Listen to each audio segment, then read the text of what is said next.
leave your name and I'm out the beef, I get with you. Pick up the phone. Leave your name and I'm out the beef, I get with you. Pick up the phone.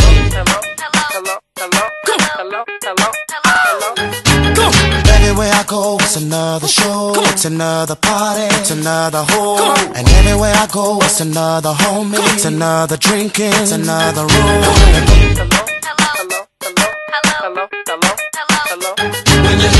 Yo, what's up? This is Kales. I'm in here right now. Leave your name and I'm out the beef, I get with you. Pick up the phone.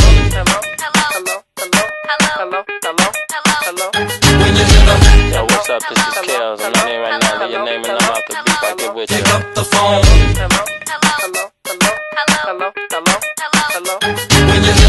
Yo, what's up? This is Kales. I'm in here right now. Leave your name and I'm out the beef, I get with you. Pick up the phone. Information communication technologies is inducing a global change, and this change is affecting nations, businesses, individuals, and the society at large. Welcome to Africa's hottest information communication technologies program on television.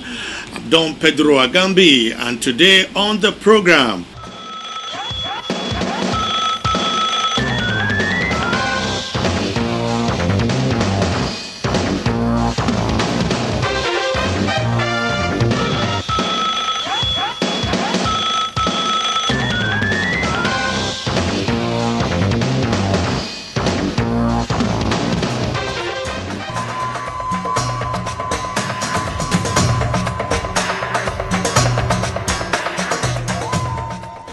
for private sectors, I think we're doing a lot because private sector is purely driven by commerce. Is the opportunity? Is there business opportunity there? Then we'll go after it. People are already doing that. The government policy is quasi okay. It could be better because local players in the market are not getting sufficient encouragement. And you find organizations setting up shop, and a couple of years after going belly up, that shouldn't be, especially when a lot of other organizations are being licensed concurrently. So it's like a churn. You know, people are coming in, people are going out, people are coming in, people are going out. We need to find out exactly why people come in and why people going out. Is the environment, is the ambience for that sufficient for people to come in and sustain a business, bearing the economic environment, buying the generator, buying diesel. The bigger players, the GSM operators, have they provided a platform for us to use their platform to bring about value-added services? Are those offering value-added services protected by some regulatory form? Because they should be protected. Shell needs the oil service companies to support its operations. Now, Shell has a capacity to set up oil service companies, but should they go into the oil service business? In the same manner too, in the telecom area, should the big operators go into certain areas of the business? Should they not allow other operators to play in that arena? And we have a lot of operators who can play in that arena. We don't all have to be PTOs. We don't all have to be GSM operators, but we should be able to play in an even manner to compete in a manner that the market is regulated and protected. Now, regulation is interesting because when you use the word regulation, it looks as if it's a soldier guiding you, but that's not the kind of regulation I'm talking about. If I want to get an E1 from a GSM operator, how easy is it for me to get that so I can compete with him in the event that he decides to provide internet service? It's difficult. It's almost impossible to get an E1 from a GSM operator today. If I want to piggyback on his network, is it possible? These are things that are possible in the US, for instance, or Europe, where you can piggyback on somebody's network and offer service. Is it possible to offer service, value-added services over that guy's network? They will resist you, but they are not equipped to provide service at that level, yet they want to play at that level as well. Therefore, you then have quasi operators in all sorts of areas and no real solid player in any area.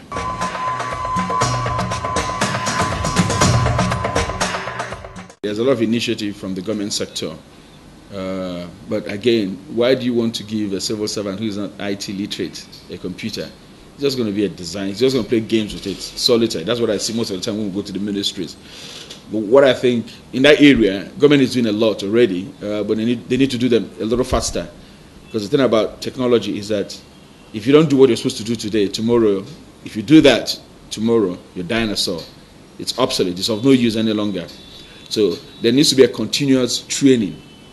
The same way that we train in the industry. For a commercial business, you need to train your staff so they can be up to date. If they're not up to date, competition will push you out. So you need to train as well in the ministries. They need to train people. So if you've learned Microsoft Word today, next 3, 4, 5 months, you learn spreadsheets. Then you do a refresher program on Microsoft Word next year. So you need to have that kind of growth pattern, so that civil servants, rather than sending paper memos, they can send emails and print a copy, or even have scanned signature, so they can paste their signature, or they can use some format, some certification, security certification as the signatures to send information to prove that it's authentic to their superiors or to their subordinates.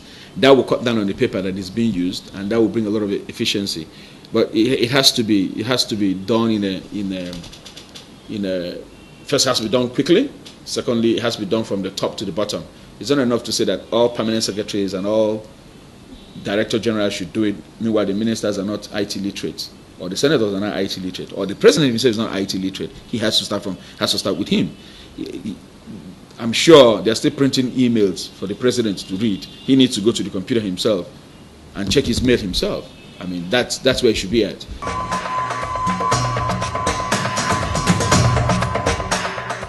I'm happy you asked me that question. I think government has a way of firefighting, which is not unusual because we have so many crises in the country. So we're firefighting today. And I know severally that the U.S. government, even after 9/11, gave grants to airlines in the United States to support their operations so they can fly.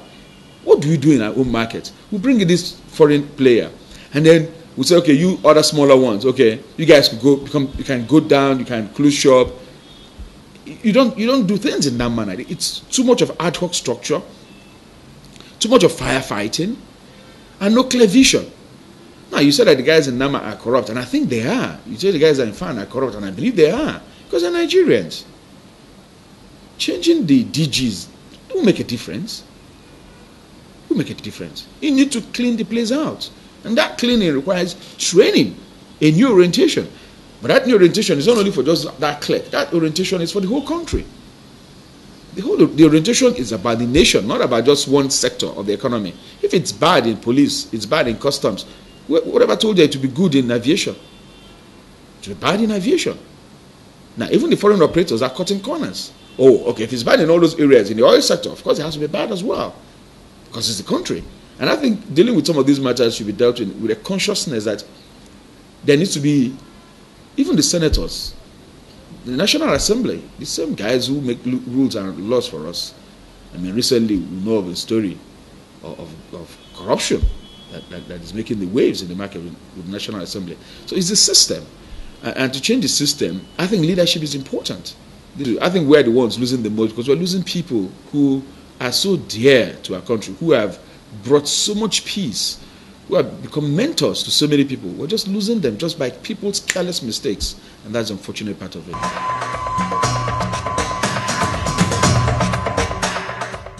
You can't take the nation as only one part. The nation has so many parts in it. The police is corrupt, the customs are corrupt, the civil servants are corrupt, the business people are corrupt, so everybody's corrupt. So how do you get out of all this mess? Leadership. You get the right kind of leadership that begins to put sanctions in place, and things will, start getting into place. And I think we're getting there. I mean, I'm not saying that things are that terrible. We're getting there. It's gradual, because it's like moving an elephant. It's a huge nation, 150 million people. It's tough. Diverse opinion, diverse views. It's tough.